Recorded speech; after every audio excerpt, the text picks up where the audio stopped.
nenhum, nenhuma ordem de cronograma que a gente seguia, só a gente conversando, talvez trazendo um pouco das referências, quem entrou em contato, ou da própria apresentação do tema. Beleza, tudo certo, então. Tá tudo vendo aí, né, Vitor? Vocês estão me ouvindo, tudo? Sim. Tá, jóia. Bom, beleza, pessoal. A ideia que eu trouxe hoje aqui era falar um pouco sobre Covid, mas não falar só sobre a doença e sobre como o vírus funciona, né? Todas as coisas, vacinas, todo esse papo que também é relevante, e a gente está vendo muito aí na CPI até, né? Quanto que essas discussões estão sendo bastante relevantes para o nosso país.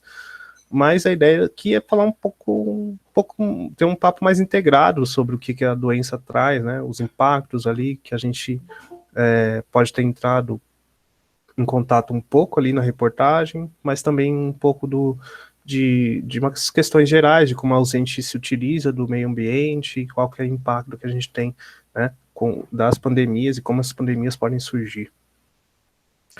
E aí, só rapidinho, eu trouxe nessa apresentação, essa apresentação aqui, que na verdade ela foi feita em conjunto com um professor meu lá do colégio que eu faço estágio, mas ela é muito relevante para esse tema, por isso que eu adaptei. Eu vou falar de um artigo em específico, e para falar desse artigo eu vou falar um pouco como que funcionam as revistas científicas, rapidinho aqui.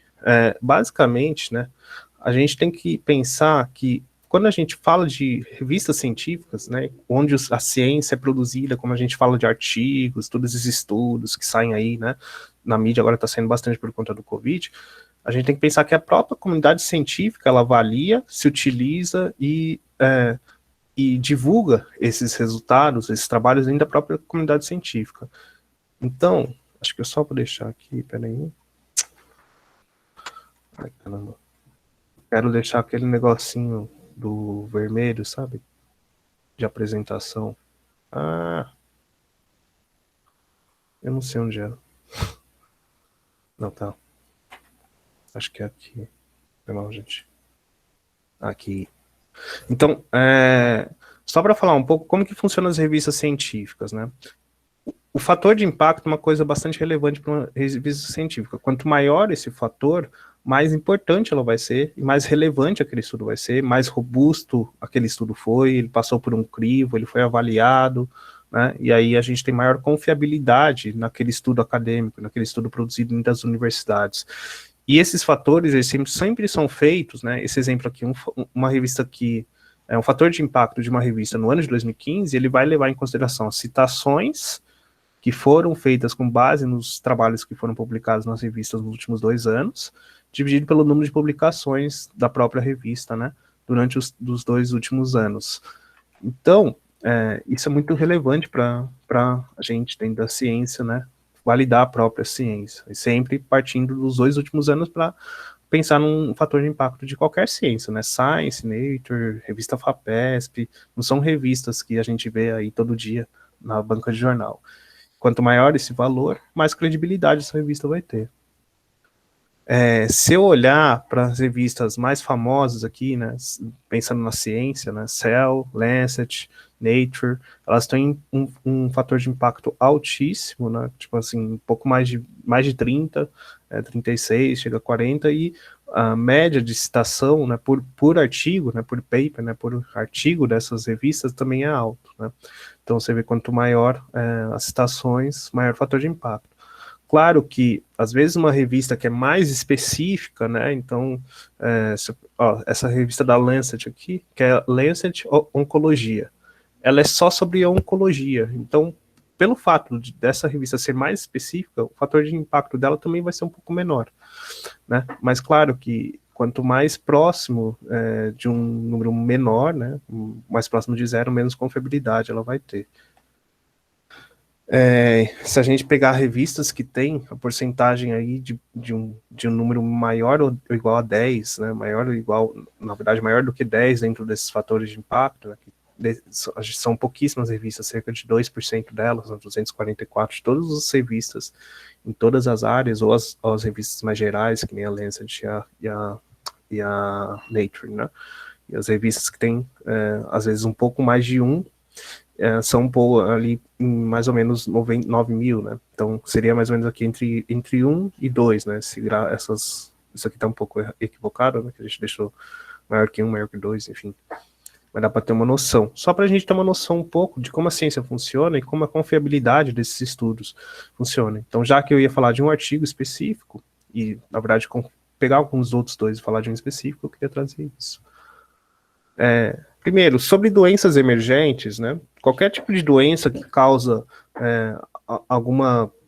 que está associada a algum patógeno e que causa algum mal, né, ao nosso corpo, à nossa espécie, são consideradas as doenças emergentes, que a partir de alguns agentes etiológicos, que sejam eles parasitas, né, como nemátodos, que causam aí, por exemplo, lombriga, né, teníase, protozoários, aí malária é um bom exemplo, né, doenças virais, doenças bacterianas, né, então tem muitas doenças bacterianas aí, inclusive um dos medicamentos do kit COVID, que é, se não me engano, a azitromicina, ela é muito mais usada para tratar de bactérias, né, e não de vírus. Então, também o modo como a gente trata a doença, né, também depende do tipo de organismo, de micro-organismo que causa. Os vírus também são potenciais doenças emergentes, né, por exemplo, a AIDS aqui, né, mas certamente o coronavírus também. Sei que pode assustar um pouco, mas algumas doenças nos últimos anos, elas foram mais presentes, né?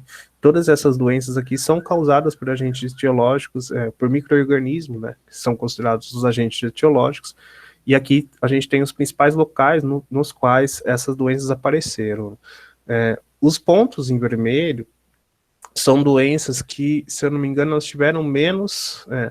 elas tiveram maior incidência e foram um pouco mais complicadas, né? Então, tanto nesses locais de surgimento e até um pouco pensando em outros locais do mundo. Então, HIV, por exemplo, hepatite, né? Enquanto, por exemplo, o Zika vírus foi uma doença que surgiu aí no Brasil, principalmente na América do Sul, né? Não sei se exatamente se no Brasil, e aqui, nessa região, ela meio que se estabelece como uma doença, vamos dizer assim, mais ou menos local, né? Enfim, só pensando um pouco, porque a gente vai falar como que a relação do uso da terra pode estar relacionada com a Covid. Novamente aqui, essas são as que surgem, né, as novas que surgem, e aqui as que podem ressurgir também, né, então esse gráfico também traz um pouco essa relação, de acordo com o grau de ressurgência e de aparecimento dessas doenças. Então, para falar um pouco da origem do coronavírus, alguns estudos eles estão indicando que eles de fato derivam, né, primordialmente de organismos típicos de morcego desse gênero aqui, que eu não vou me atrever a falar. Nome de gênero científico não é uma coisa que a gente precisa ficar aí falando toda hora, mas ele foi publicado nessa revista que ela tem um fator de impacto aqui, mais ou menos 36, né, isso em 2019, a última vez que foi calculado. E agora, o que a gente está identificando aqui nesse artigo, né, que provavelmente esses animais, eles têm uma relação com os organismos, de outros organismos que existiam naquela região, na região onde foram identificados os primeiros surtos, né, e, ou seja, não necessariamente a gente identifica que essa origem do coronavírus ela passou desse organismo, de um morcego, para a espécie humana de uma forma tão direta. E provavelmente essa transferência ela se deu por outras vias zoonóticas, né? Talvez outros organismos, né? Talvez que estão até relacionados com a nossa dieta, que de fato, mesmo naquela região da China que tem um pouco de dieta diferente, de fato passam o vírus, né, recebem um vírus pelos morcegos, e aí depois eles entram em contato com a nossa espécie. E aí tem um pouco desses estudos, eles vão mostrar, de fato, onde esses morcegos estão localizados, né? Então, dentro da nossa escala evolutiva aqui, esses são os morcegos que eu citei aqui no slide anterior, eles estão nesse grupo, e esse grupo é relevante a gente identificar isso daqui, porque a gente pode até fazer algumas comparações ao nível genético, né, para identificar o quão distante de fato eles estão da nossa espécie e se essa transferência pode ter sido direta ou não. E aí, novamente, esse fator de impacto dessa revista, que é um pouco mais baixo, né, mas ainda pode ter uma relevância. E esse é um estudo aqui que foi mais para identificação desses organismos. Beleza, né? Então, o que isso já fala um pouco para a gente, né? Primeiro a gente tem que olhar em como que a gente considera, né? Qual a relação de fato que esses organismos que vivem na natureza selvagem, vamos dizer assim, eles estão, qual é a relação deles com a nossa espécie, né? Então, será que existe uma relação entre o ambiente no qual eles habitam, né? Os vírus que potencialmente podem ser carregados por eles, os animais e outros alimentos que a gente ingere, né? Nossas sociedades ingerem diariamente, né? E aí a gente transforma eles em comida ou em produtos derivados. Os processos de urbanização e retirada de árvores, né, quer dizer, deflorestamento, tudo isso pode estar ligado de alguma maneira com nossa espécie, né, seja direto ou indiretamente, todos esses processos, a interação entre esses organismos. E aí, essa sigla One Health, que no Brasil às vezes aparece até com outros nomes, né, elas tentam relacionar a saúde humana em como que ela está relacionada, conectada diretamente com a saúde e a preservação de diferentes animais, né, diferentes seres vivos. E pensar sobre isso pode ser relevante para o nosso mantimento, né, para a nossa própria espécie sobreviver, pensando também que aquelas doenças emergentes estão em todos os lugares. Beleza, e qual é o artigo principal que eu queria trazer aqui, rapidinho, para a gente já conversar? Não vou falar muito e já estamos um pouco tarde. Esse artigo que eu trouxe, ele vai tentar identificar as mudanças do uso da terra, né, e como que a utilização dessa terra na pecuária, elas podem aumentar o risco da transmissão de coronavírus, né, todos os tipos de coronavírus, lembrando que os coronavírus, em geral, são vírus, né, de uma grande, ampla distribuição aí, que sendo o SARS-CoV-2 o vírus que causa a Covid-19, e qual a relação desse uso da terra com esses vírus e a transmissão, de fato, por aqueles morcegos que eu identifiquei alguns slides atrás, né? E aí, por que eu falei um pouco também desse fator de impacto? Porque essa revista, né, que está aqui, a Nature Food, né, que é um braço da Nature, que é uma das principais revistas do mundo, né, na divulgação científica, ela não possui um fator de impacto porque ela não completou ainda 3 anos, né? Mas claro que a gente pode pensar que por ser da Nature, né, ela deve estar mais ou menos, vai estar mais ou menos nesse escopo, né, pensando que ela vai demorar ainda, pelo menos até o final desse ano, para de fato eles fazerem aí o fator de impacto dela. Então, beleza, o que esse artigo falou? Basicamente, vamos tentar ver esse monte de coisa que eu joguei aqui para a gente olhar. Ele pegou em todas as distribuições possíveis desses morcegos, né, sejam elas localizadas dentro ou fora da China, e tentou fazer relações com outros animais, né, com outros animais potencialmente transmissores de coronavírus, né. Então, aqui a gente tem quanto mais próximo, né, quanto mais próxima essa relação existir, aí você vai ter na outra coluna, a mesma letra que a letra A, que está aqui na primeira, que é a coluna dos morcegos, né? Então, na verdade, ele vai pegar o número de cabeças, né, o número desses indivíduos por quilômetro quadrado, né, se não me engano, por quilômetro quadrado. Se essa relação é A e A, você tem uma correlação forte entre, aqui no fato, a localização dos morcegos e os pontos e as localizações na China, né, os locais da China. Mas se você compara a localização desses morcegos com a localização desses, no caso aqui, patos dentro do continente, do país, né, na China, essa correlação já não é mais tão forte, porque é entre A e B. E se eu pegar essa comparação, né, entre o A, que é esses morcegos dentro da China, né, esses morcegos, as localizações dos morcegos dentro e a comparação, a relação deles com com as galinhas, né, dentro da China, ela é muito maior do que a relação entre eles e as galinhas fora da China. E aí, o que isso sugere, né? Por que eu estou falando disso, dessas relações? Se eu pegar aqui alguns grupos de animais, eles têm uma maior relação entre entre, né, entre os morcegos ou não, mas de fato também foi feita uma relação entre as localizações, né, os locais nos quais os morcegos foram encontrados e as áreas de florestas que foram fragmentadas, né, que sofreram ali processo de desmatamento. Alguém está aí perguntando no chat? Opa. Fala aí, Guilherme. Eu só qual é o nome da revista? Eu não peguei. Ah, beleza. É que ela tá aqui, peraí. Foi aqui. Nature Food, né? Aqui é Nature, né? Aqui tá abreviado. Beleza, valeu. Acho que alguém mais fez alguma pergunta? Não, acho que você pode seguir. Ah, beleza.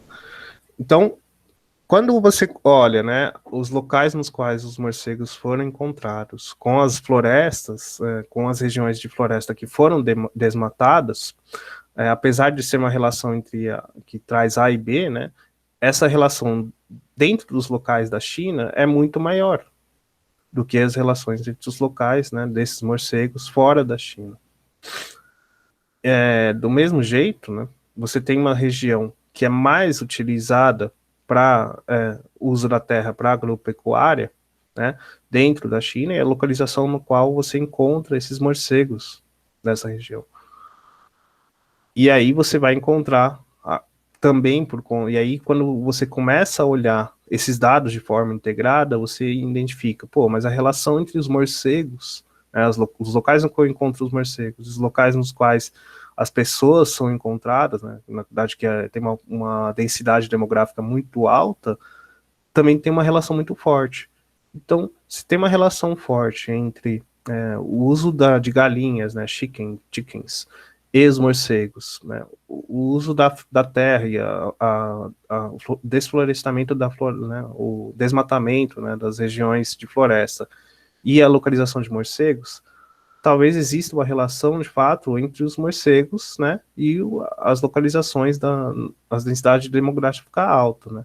E se eu estou falando que entre todos esses organismos, né, sejam esses que estão aqui representados, ou sejam morcegos, eles potencialmente carregam coronavírus, isso gera um barril de pólvora para algum tipo de vírus começar a interagir, seja diretamente ou indiretamente com a nossa espécie.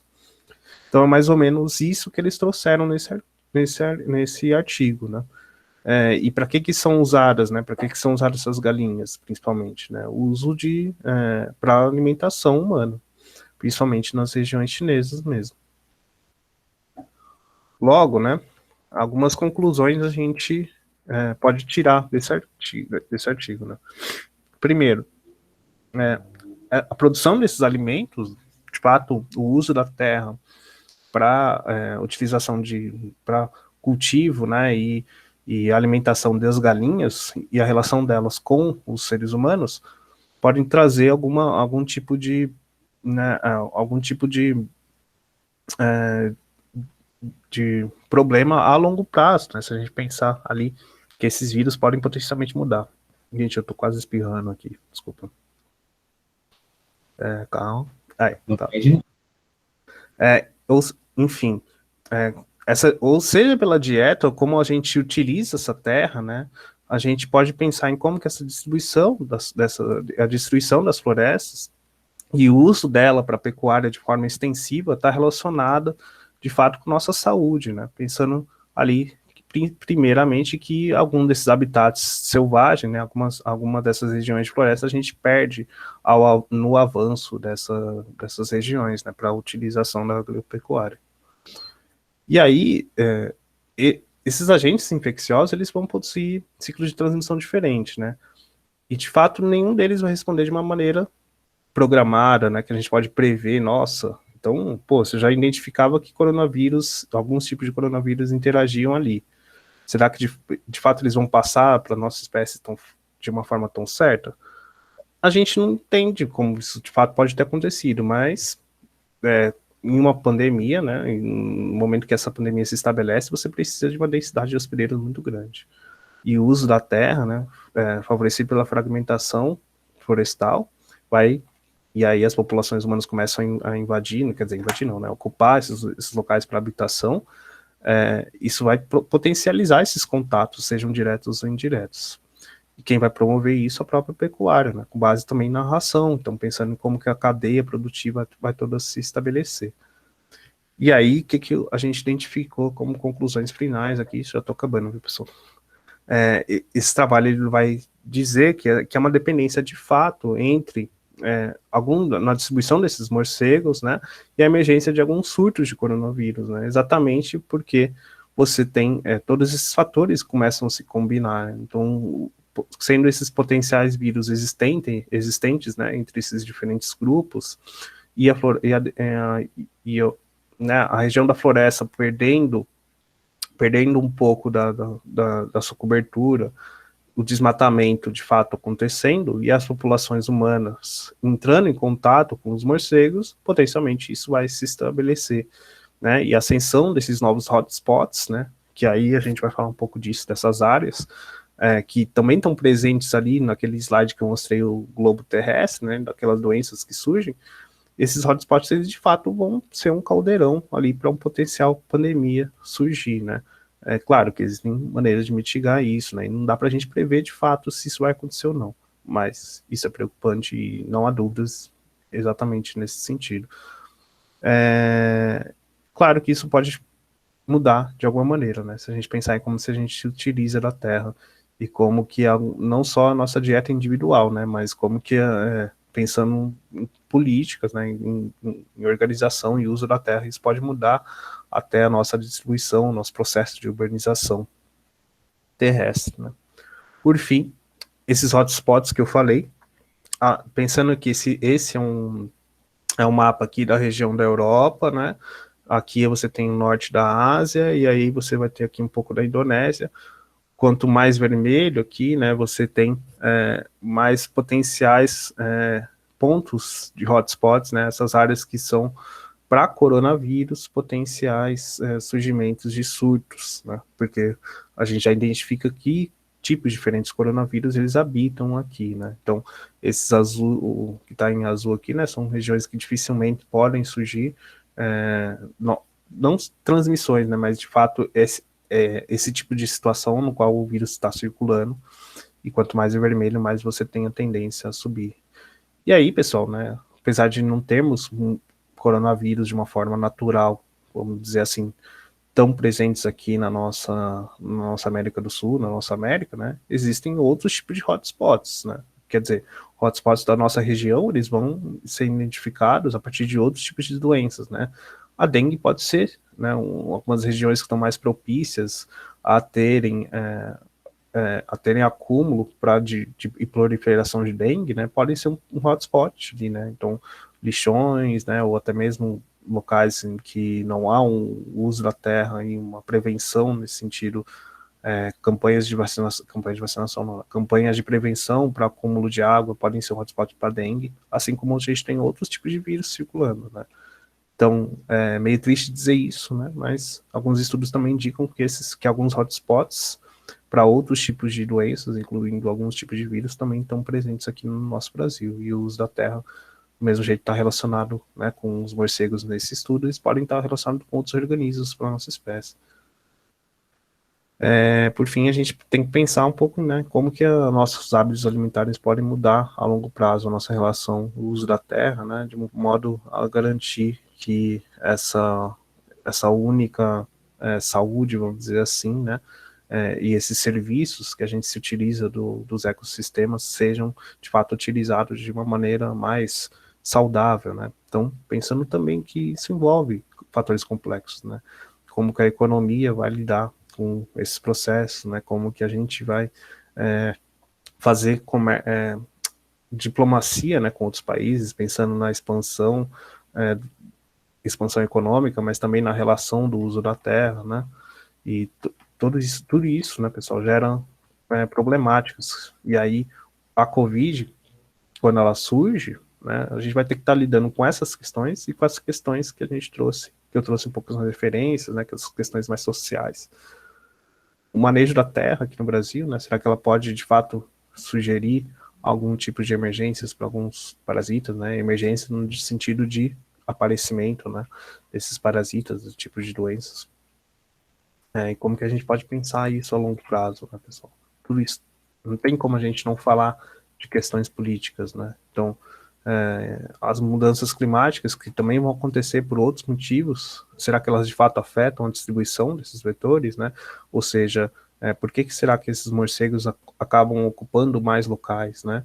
Será que eles vão, em um momento de que há um ambiente de desmatamento, né, procurar outros locais? Será que a relação da temperatura, por mais que ela seja 1 grau, meio grau, isso não faça tanta diferença para a gente, faz uma diferença para a migração e a circulação desses organismos diante da Terra, né? Então, pensando em todas essas questões, a gente tem que pensar um pouco como que isso, por mais que a gente não consiga medir para a gente de uma forma tão simples, né? Talvez para outros organismos a gente consiga pensar um pouco em como eles estão se distribuindo, em como, né? Como de fato que nem esse estudo fez, pensar em como que eles estão ali interagindo direto ou indiretamente com a gente. Era isso, pessoal. Eu tô pensando aqui que vocês devem estar um pouco com algumas coisas na cabeça, talvez algumas coisas que a gente conversou ali, quer dizer, que eu deixei ali nas referências, mas a ideia era trazer um pouco essas questões para vocês comentarem, pensarem o que vocês querem falar, tiverem dúvidas dos artigos, falarem dos artigos, falarem do trabalho, desse tipo de uso da terra. Então estamos abertos aí e acho que a gente vai, vocês querem deixar um teto, mais ou menos até 10h15, 10h10? Acho uma boa.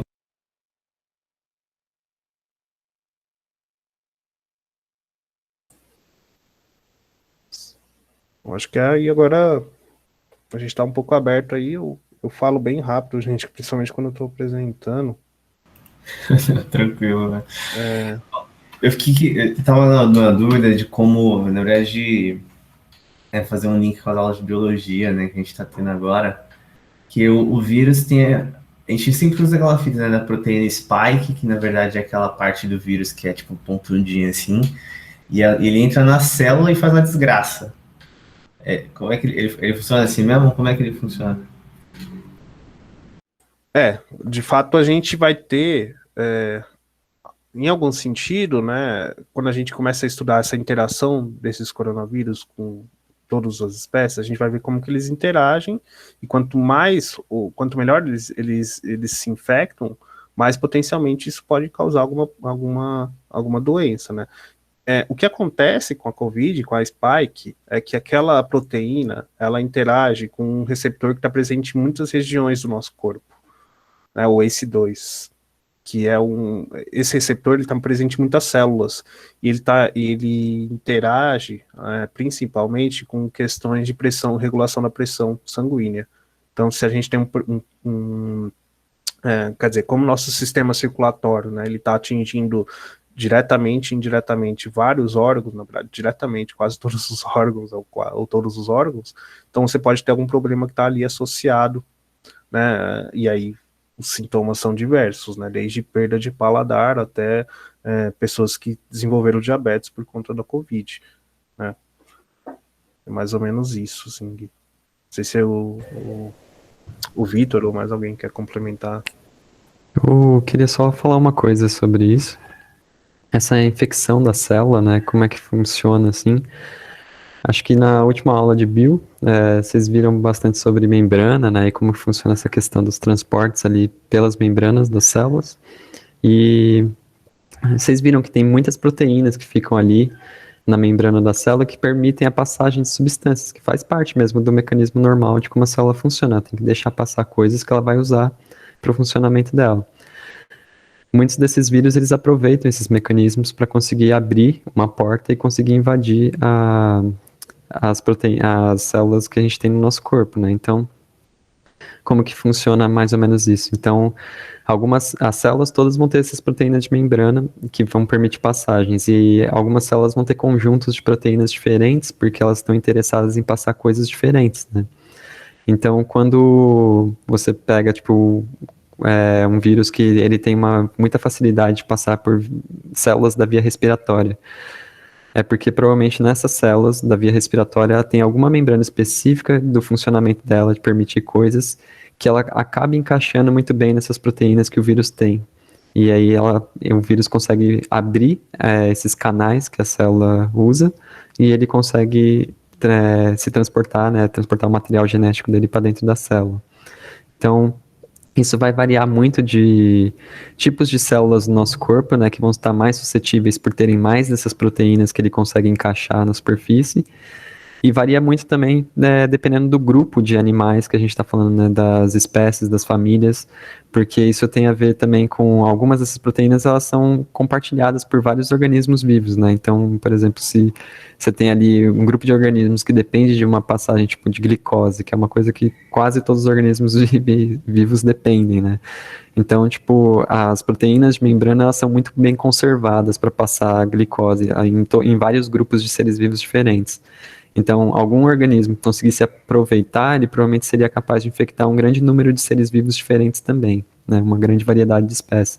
Então, é por isso que a gente tem também alguns vírus, né, que são capazes com mais facilidade de passar de espécie para uma espécie para outra, né, de um grupo de organismos para outro, e alguns organismos são mais específicos, mais restritos a certos grupos. Acho que é isso que eu queria complementar. Bacana. Lavem as mãos e usem máscara. Essa é a mensagem. Uma das questões, né, pelo fato do coronavírus ele entrar pelas vias respiratórias, de fato, e ter essa compatibilidade alta com essas células do sistema respiratório, a máscara ela vai influenciar nesse sentido em como que o vírus se transmite, entra em contato direto com o nosso corpo. Mas acho que aí eu queria um pouco responder aqui a pergunta que a Giovana fez, né, e aí talvez até emende na pergunta que a Ana Carolina fez na sequência. Então, o que acontece? Como que a gente... o que o artigo já traz, e isso já é uma tendência em estudar como que o desmatamento se favorece o surgimento de alguns surtos, algumas doenças, qual que é a questão, né? Esses organismos que existem na natureza, em geral mamíferos, né, ou outros, na verdade, vertebrados, como um todo, que podem ser até utilizados para a utilização da nossa dieta, eles podem ter contato com vírus ou outros patógenos que interagem de uma forma mais ou menos forte com as estruturas desses patógenos, né? Então, se no sistema respiratório ou em outros tipos de órgãos desses morcegos, eles interagem com alguns micro-organismos, como alguns coronavírus, esses coronavírus vão se manter nesse organismo, e se eles interagem coronavírus como por exemplo galinhas, eles vão depois passar. Isso não é uma regra, né? Claro que isso, e aí como que esse vírus vai entrar de contato com a nossa espécie, né? Vai depender em como ele está circulando ali naquele ambiente, né? Naquele ecossistema, naquela macro-região, naquele bioma. E quanto mais a gente, de fato, se utiliza, né, e utiliza a terra e fragmenta a terra para utilização na agropecuária, ou para utilização para diversos fins, né, mas também a gente modifica como esses organismos, que primordialmente, né, poderiam habitar uma região específica, agora começam a habitar outras regiões, porque começam talvez ir mais longe para resgatar alguns alimentos, resgatar recursos, encontrar parceiros, né, para se reproduzir, enfim. E aí a gente se aproxima cada vez mais dessa relação entre o homem, né, o organismo e um outro organismo, sendo um desses organismos que a gente se utiliza na alimentação ou se utiliza para obter alguns recursos, né, secundários. E se esses vírus eles estão circulando, eles podem potencialmente circular entre dois desses organismos, depois ele pode, por mutação, né, pela questão da epidemiologia, né, desse processo, entrar em contato com a nossa espécie. É mais ou menos isso. E aí, o que são os hotspots? Né? Os hotspots são esses ambientes nos quais você tem todos esses fatores convergindo, todas essas questões aparecendo. Né? Então, você vai ter regiões com uma alta densidade demográfica, uma alta utilização da terra para agropecuária, uma fragmentação desse ambiente. Isso, claro que isso não é uma regra. Isso vai aparecer, agora a gente aumentou pra caramba o desmatamento no Brasil, vai aparecer uma doença nova. Não, mas a questão é que a gente está interagindo de uma forma, vamos dizer assim, até mais agressiva, né, e até mais intensa com os organismos que, às vezes, habitavam um ambiente que a gente não habitava antes. Né? E, às vezes, esses vírus, esses patógenos, nem causam nada nesses organismos, ou causam efeitos muito baixos, né? A gente tem que pensar isso. Só que aí, quando a gente entra em contato com eles, pode ser que eles causem alguma coisa. Ou pode ser que no primeiro momento eles não causassem nada a nós, né? E só interagiam, causavam um tipo de resfriado, um tipo de. Enfim, ou pode ser outro tipo de doença. E aí, depois de um momento, quanto mais você tem essa população circulando, também os organismos, eles podem, esses vírus, esses patógenos podem mudar, e aí eles podem entrar em contato com nós, né? Com a nossa espécie, causando algum tipo de sintoma. Então, mais ou menos esse, né? O que a gente fala dos hotspots é mais ou menos isso, né? Os potenciais, não que só podem surgir novas variantes, né? Vamos dizer assim, de um vírus já existente, mas que podem surgir doenças, né? Quadros patológicos, quadros clínicos, né? De alguma nova doença. Né? Mas provavelmente por conta, né? De como esses patógenos começam a variar, interagir com a gente.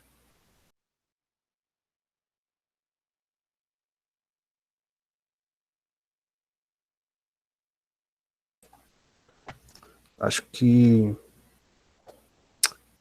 Não sei se alguém quer falar alguma coisa.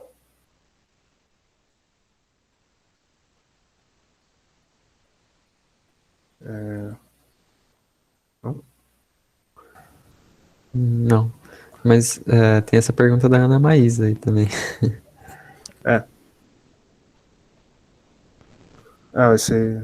Esse assunto é interessante mesmo, Gui. Mas aqui a Maísa, eu não sei responder exatamente o que a Ana Maísa perguntou.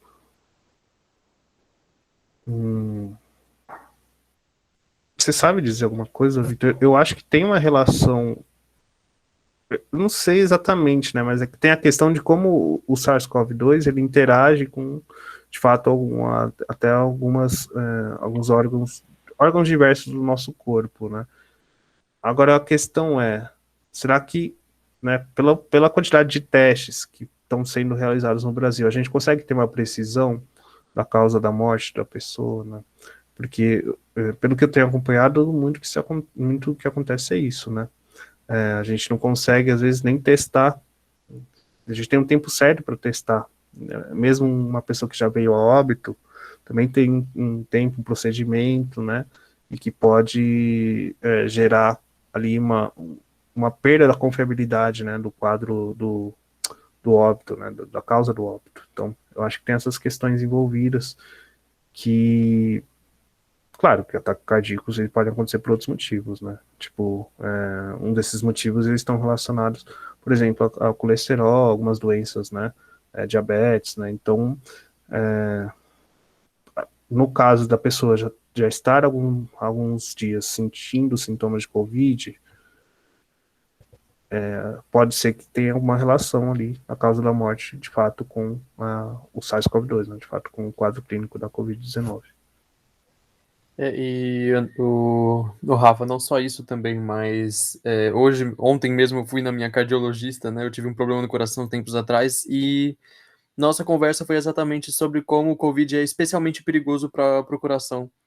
Exatamente por ele ter uma influência com relação à pressão sanguínea, ele deixa o músculo do coração, ele deixa o seu coração muito mais sensível a qualquer tipo de situação. Então, por exemplo, o meu problema foi miocardite, de uma inflamação no músculo do coração. Então, isso, por exemplo, me caracteriza como comorbidade, mesmo eu tendo tido isso há um ano atrás. Então, assim, eu acho que também esse fator de desconfiarem de ataques cardíacos, de quando a pessoa tem ataque cardíaco, desconfiarem de Covid, é exatamente porque a Covid ela é muito perigosa para qualquer condição do coração. Então, às vezes a pessoa não sabe que tem pressão alta, não sei o quê. Então, acaba também talvez sendo um agravante. E aí você teve Covid no passado, Luan? Não, não tive. Minha miocardite foi sobre outro problema. Mas eu entro no grupo de comorbidade exatamente por já ter tido um problema no Uhum. coração que pode ainda não ter sido totalmente resolvido. E aí é por isso que eu tive essa conversa com a cardio. Mas eu não peguei Covid, estou me cuidando. Eu acho que o Vitor lançou a bola de uma coisa aqui, que eu até tava pensando mesmo, que é a questão dos efeitos colaterais, né, que a gente pode pensar aí para Covid. Então, que no mesmo sentido, quando as pessoas têm HIV, elas não morrem de AIDS, né, o vírus, quando da Covid, quando ele de fato afeta uma pessoa a um nível mais grave, ele pode comprometer, por exemplo, um pulmão, a, a uma ele pode comprometer uma forma muito grave, né? Um dos órgãos que podem ser afetados, né? Mas, por exemplo, pode ter até o desenvolvimento de diabetes. E aí, se essa pessoa, depois de eu não sei se tem alguns quadros de reversão para diabetes em específico, mas se isso causa algum problema, que aí também a pessoa não se cuida, mesmo depois do quadro clínico de Covid ter passado, se essa diabetes prevalece, causa algum tipo de problema secundário, aí porque essa pessoa não vem a óbito por conta da Covid, mas você tem uma relação ali indireta, né? E aí eu queria comentar sobre outra coisa, pessoal. Acho que se alguém tiver mais alguma pergunta ou quiser falar alguma coisa, bora aí, a gente tem um tempo, não tem muita pauta, não.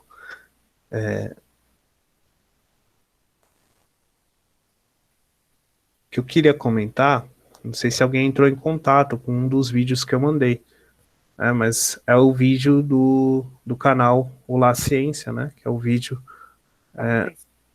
que é o vídeo aqui que eu mandei, que é quanto custa o colapso do sistema de saúde pela Covid, né? Então, se a gente pensar ali, né, falou um pouco desse uso da terra, em como que a gente se utiliza, a gente pode pensar em propostas, em medidas que se utilizem talvez melhor da terra para prevenção do surgimento de novas doenças, mas a gente tem que pensar também como se a gente trata as doenças já existentes, né? Como que a Covid, ela surge no momento no qual uma demanda apareceu e essa demanda, de fato, ela tinha que ser pensada em como o tratamento iria ser dado, mas como que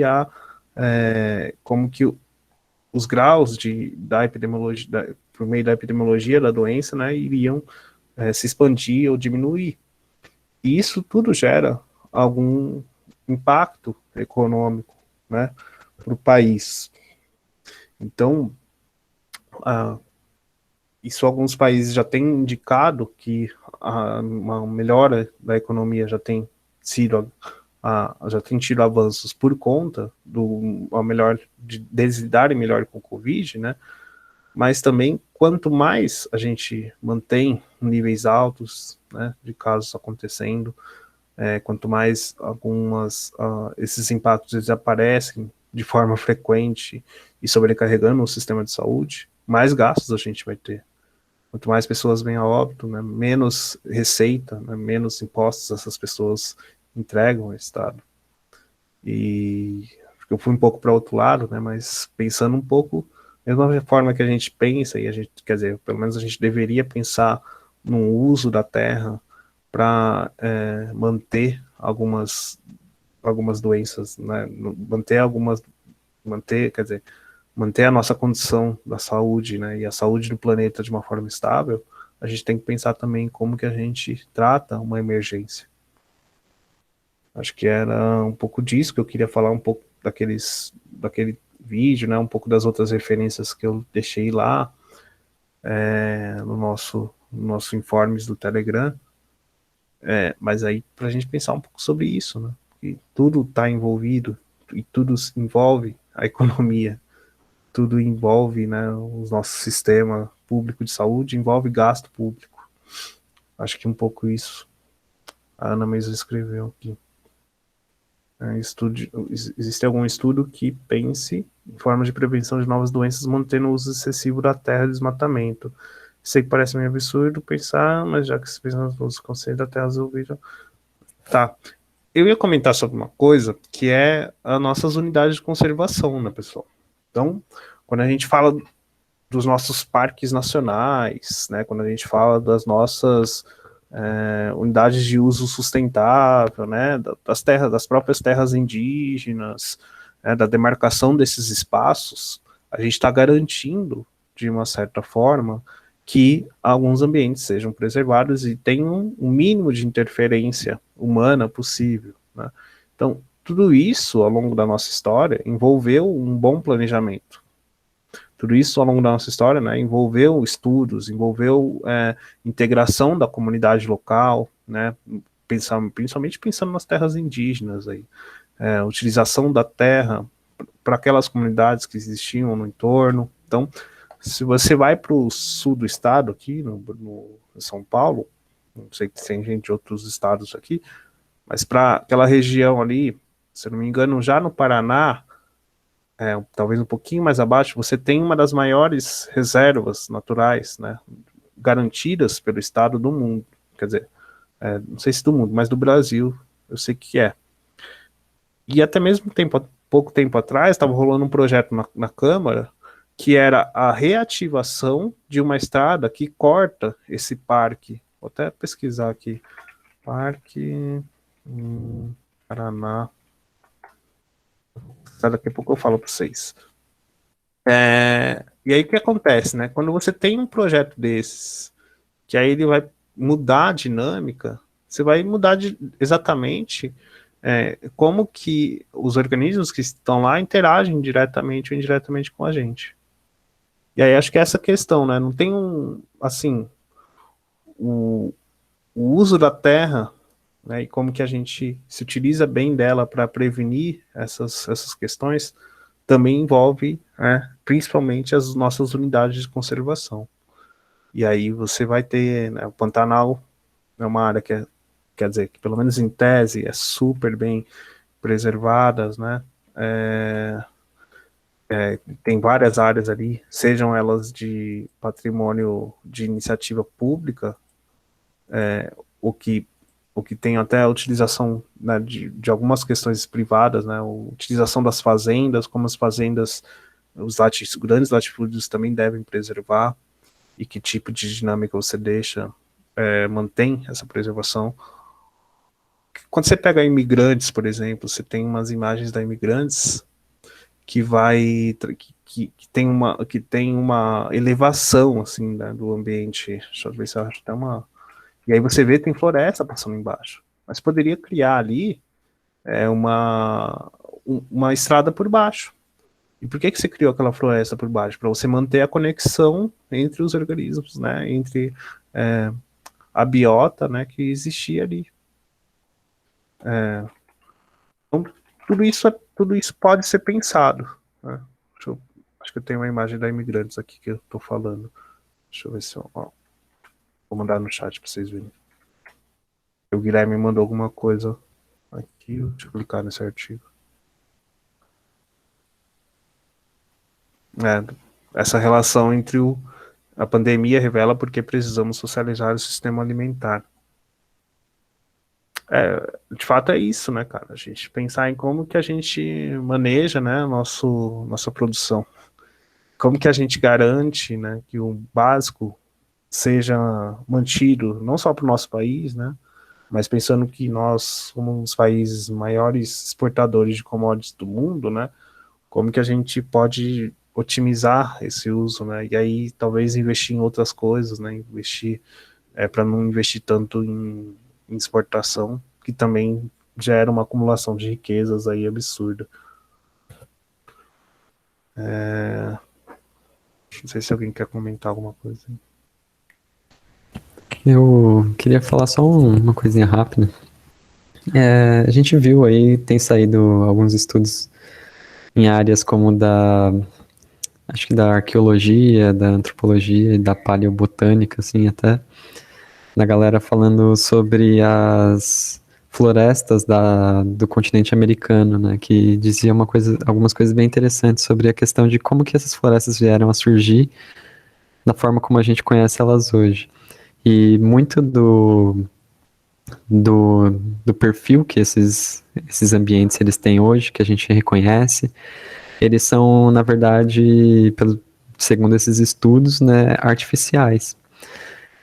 Muito da grande dinâmica, assim, de variedade de espécies e coisas que a gente encontra, por exemplo, na Amazônia, elas são devido à ação humana, principalmente dos povos originários que viviam lá há centenas de anos, milhares de anos atrás.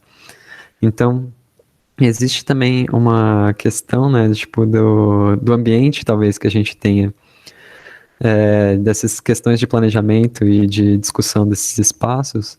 Existe uma questão, talvez, que o espaço como a gente conhece ele não seja sequer possível de ser mantido, mesmo que a gente tenha interferência zero, né, que a gente faça uma preservação total deles, justamente porque as características que a gente observa, elas foram características que foram mantidas daquela forma graças a uma intervenção de outros povos, né? Então, se a gente vai discutir também essa questão do uso da terra, né, talvez seja interessante a gente pensar também que a gente pode ter intervenções de outros tipos, né, de tipos, tipo, vamos dizer, eu queria evitar a questão qualitativa, né, mas positivos ali daquele espaço. Então, não quero propor nada assim, eu só queria acrescentar mais essa camada na discussão, assim, de coisas, né, que para mostrar o quanto que pode ser mais ainda complexo do que as pessoas imaginam.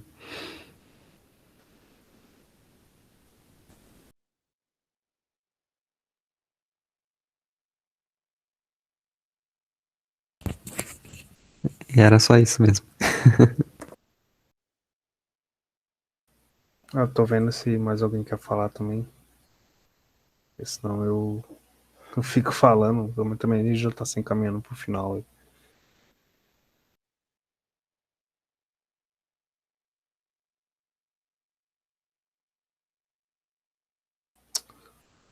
Então. Mas Vitor, isso que você comentou, cara, é bem o que o professor Vitor acabou de falar também, né? Porque às vezes esses impactos que os impactos que nós geramos, eles não são eles não são individuais apenas do macroambiente ali que a gente habita, né? São individuais apenas em São Paulo, eles, a gente gera impactos que também são observados, né, que vão gerar consequências para as regiões que a gente considera assim 100% preservadas, né, inabitadas, né, intocadas, poluição dessas questões, né. Às vezes um rio, que a gente interfere, né, um rio que tem vários afluentes, que não é o Rio Tietê. O Rio Tietê ele vai subir ali no Paraná, vai descer pela Argentina e aí ele vai desaguar. Então, não sei nem exatamente por todos os locais que ele passa, né? Mas certamente o que a gente, né, que a gente deixa de metal pesado aqui que vai ser diluído e gera impactos, né, tanto para nós quanto para outras espécies de uma maneira secundária. A temperatura do planeta, que nem eu falei, né? Isso, assim, se a temperatura do planeta e pelas correntes do ar, ela já, quer dizer, pela toda a interação da nossa biosfera, elas interagem de uma forma atingir todas as partes do globo, né, de uma forma mais ou menos intensa, de fato, às vezes a gente não tem como mensurar, quer dizer, a gente até tem como identificar que isso está mudando em todos os ambientes, mas às vezes a gente nunca vai ser, assim, a gente sempre vai ter um impacto muito grande, né, essa questão. Agora, a questão é minimizar, né, e também investir em pesquisa para coronavírus, mas também para outros agentes etiológicos, né? Investir na pesquisa para a vacina da dengue, porque porque aí você vai estar estudando um monte de conjunto de vírus também, né? Investir em potenciais, pessoas que estudam zoologia, né? Que aí estudam só características de alguns animais específicos, né? E identificam alguns animais, porque esses animais podem estar interagindo com outros e propagando algumas doenças em um futuro, não sei. Então, muito que a gente constrói dentro da ciência não vai ter um resultado imediato, né? Isso, não sei quanto a gente já conversou sobre isso com vocês, né? Mas para a ciência isso é crucial, assim, né? A gente tem efeitos que são observados a longo prazo, né? Vamos pensar efeitos positivos para a população, né? Efeitos positivos para a nossa sociedade ao longo prazo. Nem sempre a gente prevê as coisas, né? A gente não prevê de uma forma quase nada, né? Vamos dizer assim. Acho que era isso que eu tinha para falar. E também nosso tempo já está indo aí. Não sei se alguém quer finalizar. Se não tiver ninguém pra falar, eu queria só fazer um comentário mais final, assim. Acho que não tem ninguém. Eu queria muito pensar, assim, propor uma reflexão sobre a questão da palavra economia, né? E o que que é a economia em si. Porque a economia, ela tem a origem de uma palavra grega, né? Que ela, traduzindo assim de uma forma um pouco mais literal, ela pode ser entendida como algo como, tipo, administração doméstica, né? Cuidar da casa, exatamente. Então, tipo, quando a gente pensa, tipo, quando a gente fala de ecologia, né, que seria o estudo do ambiente, né, na verdade, quando a gente pensa o ambiente pela perspectiva de ecologia, a gente está pensando no ambiente em que nós mesmos vivemos, né, tipo, seria a nossa própria casa, né, nesse sentido. Então, a economia, né, seria essa questão de pensar sobre como a gente administra o espaço em que esse espaço que a gente vive, esse espaço que a gente usa, né. E uma coisa que eu acho bastante interessante, assim, que sempre que vem essas discussões e as pessoas vêm com essas ideias de coisas que a gente deveria fazer, como as coisas poderiam funcionar, eu fico pensando, cara, dá muito trabalho, né? Tipo, pensando todos os recursos, né? Todo o trampo que é envolvido em a gente pensar em como a gente pode fazer para preservar as florestas que a gente tem, para a gente manter esse nível de conservação, né? De manter as espécies vivas.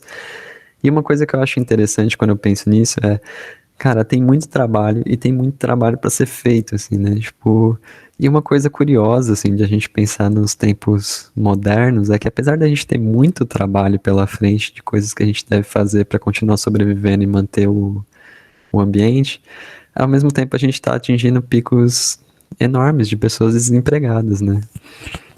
Então, é muito curioso, assim, quando eu penso nisso, eu gosto de ficar separando essa questão do que é um emprego e o que é um trabalho, né? Porque acredito que quando a gente pensa nessa questão de administração do nosso espaço, administração da coisa pública, né, do ambiente que a gente vive, a gente tem muito trabalho para ser feito, mas tem muito pouca vontade econômica, vamos dizer assim, de garantir que esse trabalho seja feito. Né, de garantir que a gente vai gastar nossos recursos de fato para manter esse espaço que nós usamos habitável. E eu acho isso uma reflexão, acho que interessante, talvez, para a gente seguir, assim, pra gente terminar.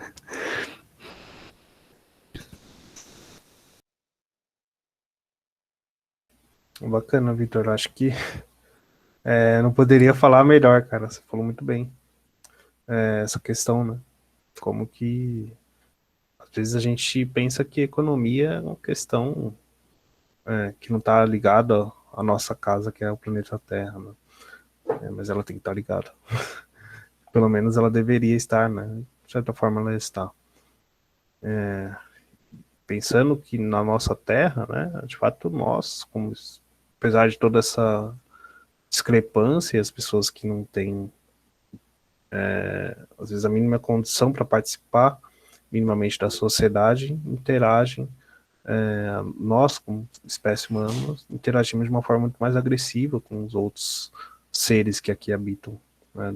Quer dizer, pelo menos muito mais, de uma forma muito mais intensa com o próprio planeta, né? E qual é o impacto? Isso, assim, pensando na biosfera como um todo, esse impacto ele vai existir enquanto a gente existir. Né? Nossa, eu posso contar que eu sonhei que, essa, na verdade, eu tive uma epifania que o mundo é uma quantidade de substâncias organizadas de forma arbitrária, assim, e que a gente, de cada interação nossa, cada metabolismo nosso, né, com essas substâncias, gera uma reação que a forma que a gente organiza esse metabolismo, ela pode desbalancear efetivamente a coisa como um todo, né? Ela pode, tipo, jogar. As substâncias podem se encontrar de uma forma que seja impraticável viver mesmo, né? E a questão, assim, para não ficar muito antropoceno, né? Muito ser humano e tudo mais, a gente ainda tem um limite na nossa ação, por mais que. É possível, né? Que a gente consiga destruir o mundo. Isso é muito louco, cara. Registrar a gente, né? Acho que eu entendi. É que pra mim a gente é o mundo. Eu amo todos vocês, eu amo todas as pessoas, assim. Esse é o meu mundo. E, mano, é realmente a se pensar, né? Eu sou da teoria de que nem se a gente tentasse de verdade, a gente ia conseguir destruir a vida na Terra, assim. Eu concordo. Basta a gente pensar que vida, né? Qual vida? Mas né, isso não tem que ser um objetivo nosso, né? Isso não tem que ser um objetivo, isso tem que ser uma questão que a gente tem que lidar de uma forma séria para evitar um cenário catastrófico, evitar um cenário que pode cada vez mais gerar desigualdades, que pode cada vez mais gerar um mau uso do planeta para o nosso próprio bem, né? Vamos dizer assim. Porque o antropoceno a gente já vive há muito tempo. A nossa espécie, como a principal influenciadora aqui do planeta, não é de hoje. Meio. A vida da Terra vai conseguir se adaptar, a gente que não vai viver para isso. Talvez sim. É isso.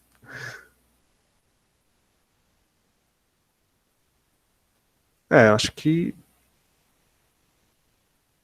Não sei se eu quero, acho que falar mais nada, quer dizer, não tenho mais nada para comentar, mas queria agradecer aí quem compareceu, né? Quem interagiu mais, quem interagiu menos, acho que valeu pelo dia de hoje. Fiquei com a sensação de estar indo um pouco além na apresentação, mas eu queria dar um contexto um pouco desses estudos que falam, que se utilizam, né, principalmente identificando aí a origem de algumas doenças. E se vocês tiverem dúvidas também, podem me escrever, estou lá no grupo da Bio. Acho que a gente pode manter um contato aí, não sei se para o segundo semestre a gente não definiu os grupos, quer dizer, os encontros interdisciplinares, mas a ideia é que eles tenham mais ou menos essa cara, né? Então, traga gente de outras áreas, né? Hoje a gente trouxe pouca gente dos professores, mas aí também a gente está aberto a comentários de vocês, né? Se quiserem mandar aqui, quiserem utilizar outro momento, e-mail, né? A gente pode estar conversando aí. Acho que é isso, gente. Obrigado aí por comparecerem. Tamo junto, professor. Eu fiquei em dúvida entre. É uma questão fundamental, né, do nosso tempo. A gente tem que